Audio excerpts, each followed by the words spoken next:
আমাদের জীবনে গুরুজনেরা, জ্ঞানী মানুষজন সবসময় একটা কথা বলেন, ধৈর্য ধরো। শুধুমাত্র দুটো শব্দ, কিন্তু কতটা বিশাল সেটা বোঝার চেষ্টা করুন।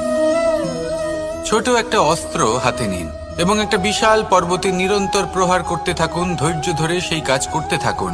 এমন একদিন আসবে, এই বিশাল পর্বতে আপনি একটা পথ তৈরি করবেন।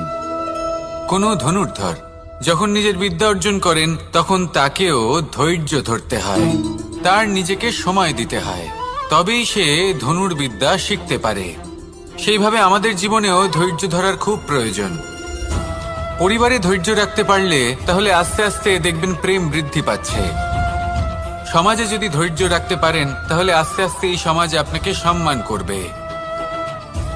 যদি নিজের জীবনে ধৈর্য রাখতে পারেন তাহলে নিজে থেকেই আত্মবিশ্বাস